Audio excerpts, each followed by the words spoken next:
Sig P365 Fuse.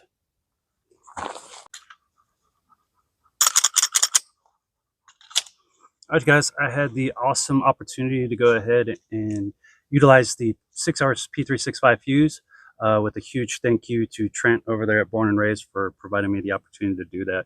Also a huge shout out to Carlos over there at Survival where I work at.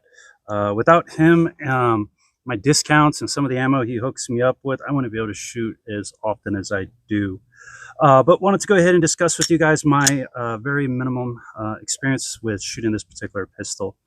As far as shooting, I did all my shooting from a holster. As far as handguns are concerned, I like to try to get the full effect, not waste any rounds downrange without getting a full experience of shooting, which is to include all shooting being done from the draw, from the holster and everything. So as far as the holster used, it was a Mechanitech MTA. It's one of his universal holsters. This particular one is to work with the Streamlight TLR7 series of flashlights, and then it allows me to utilize this with many different pistols, as I do get the opportunity to shoot a bunch of different firearms due to friends and work and everything. If you do shoot a lot of different ones, this thing is awesome. I've only found one pistol so far that it did not fit, which was the 6 hours P320 X10, the 10 mil one. That one did not fit. Some of the cons with this sucker is that it is not perfect. So just about all pistols I put in here does definitely have some left and right wiggle. I think the only pistol that fit the best was Smith & Wesson 10 mil and everything like that. So all shooting in this video was done from the Mechanitech MTA holster. As far as ammo, shot a couple hundred rounds, some ammo inks, 124 grain TMC, and then also ZQI, whatever the heck this stuff is, some 124 grain FMJ. I picked it up. What did I do with it? There it is. Only had 2 malfunctions. One, I 100% blame the ammo. Can't even see this from here probably, but I did have one light primer strike. Also did have one other malfunction, which was a failure to feed. It had the bullet angled up, and it was just kind of cocked like that. Outside of that, didn't have any malfunctions with this pistol whatsoever, outside of those two. Let's see. Let's go ahead and get into it. First and foremost, I want to preface that I compare all pistols to full-size pistols, as that's what I normally shoot and everything. So take that in consideration with anything I say, both pro or con and everything. Let's see. Yeah, now that we got that out of the way, we'll go ahead and start from the top and work our way down. I am a huge fan of Sig P365 series, their entire lineup. Had multiple from the standard 365, 365X, and I own the 365X macro non-comp, but I've also shot the XL and the X macro comp, and I think that's all the 365s I've shot. So I was very excited to get the opportunity to shoot the P365 Fuse. The thing that caught me off guard, though, was this fiber optic front sight. That just blew my mind that was what they went with.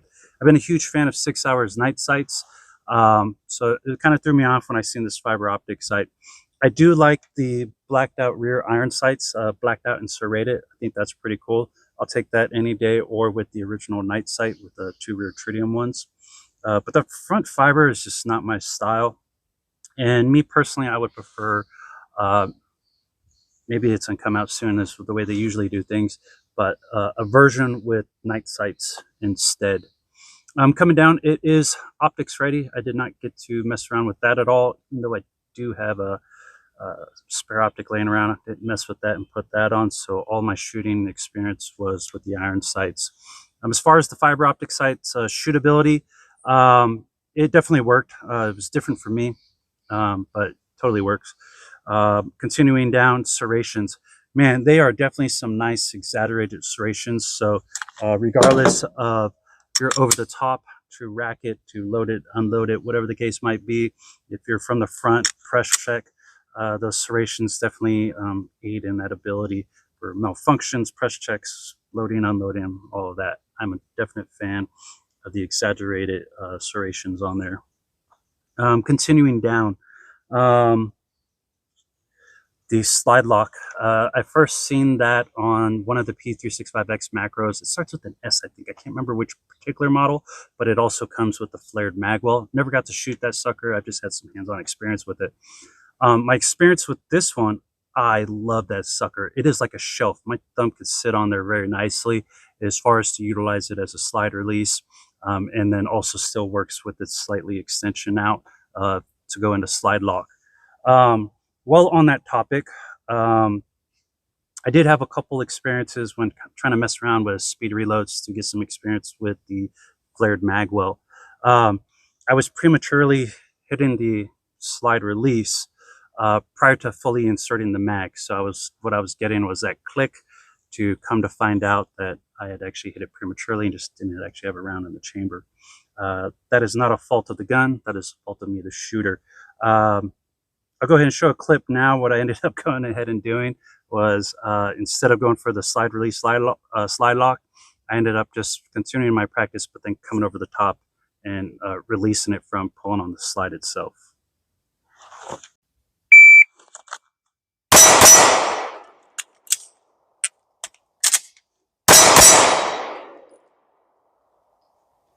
.605, I hit that slide release too soon.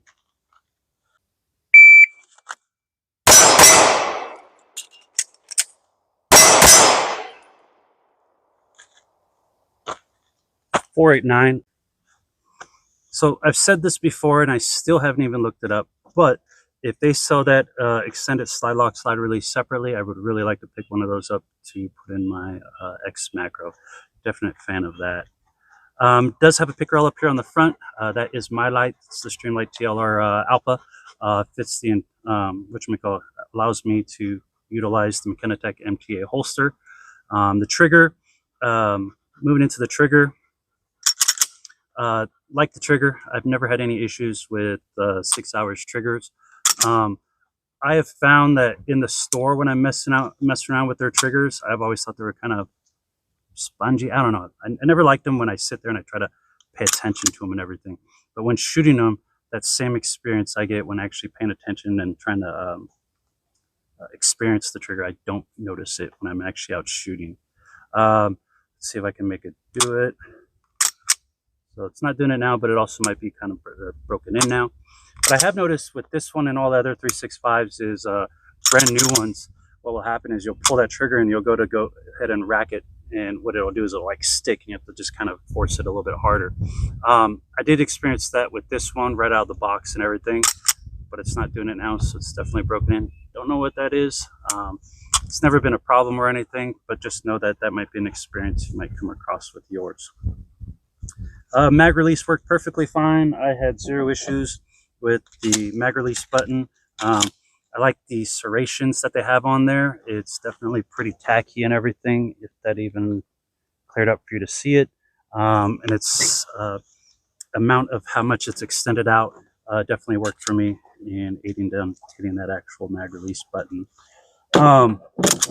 Continuing down into the grip, love the texture. You know what, I played with my X macro next to this one and I didn't really pay much attention to the grip, but I want to say this one is definitely tackier. For me, once again, remember, I compare everything to full size because that's primarily what I carry and I shoot. I would consider myself to have average size hands. I don't know, they might be larger than others, but as far as grippiness, it definitely did that. But the actual thickness and everything of the frame, all single staggered smaller frame pistols, I don't shoot that good. Part of that is, it's most likely it's just me. It's because I don't shoot them very often. Like I said, I usually am carrying full size, so that's what I shoot mostly. But I did catch while shooting this sucker a lot is normally on the draw, and then don't forget that this holster has slop, so it also is not giving me the greatest of consistency on the draw because sometimes it might be one way or the other. But I would find that my big meat hooks would sometimes kind of over grip, and I would just have to kind of adjust on the fly and everything. Easy enough to do, but also easily identified that it was a little bit more difficult to kind of adjust my grip because of the extra added texture. So take that for what it's worth. Continuing down, I've already showed a clip now on the flared magwell. I definitely like the addition of the flared magwell. It never had issues with the mag changes with these before, but I'm sure that will definitely aid in less issues, decreasing the chances of missing and everything, and aid in the actual insertion of a mag on speed reloads, whatever you're doing, tack reloads and the such. I like how they kind of keep it minimalist and everything. Um, I never noticed it printing on me. The only time I notice it printing is when I relax and I let my belly hang out.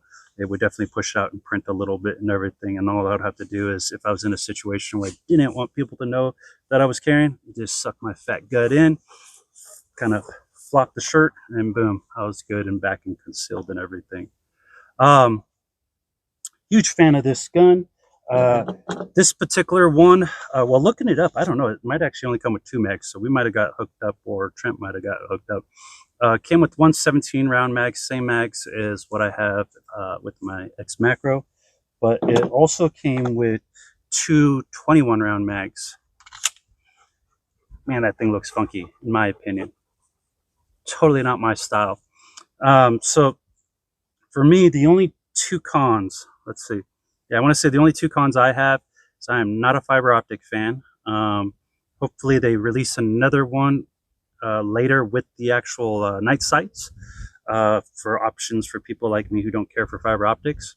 And they might. I haven't checked. The 21-round mag, I'm not a fan of it. I do like it for a spare mag, and that is what I was using while practicing speed reloads from the concealment. And I did find that, at least for me, that concealed easily. But me personally, actually, whether it's 2 or 3 mags, whatever it's come with, once again, this box came with 3.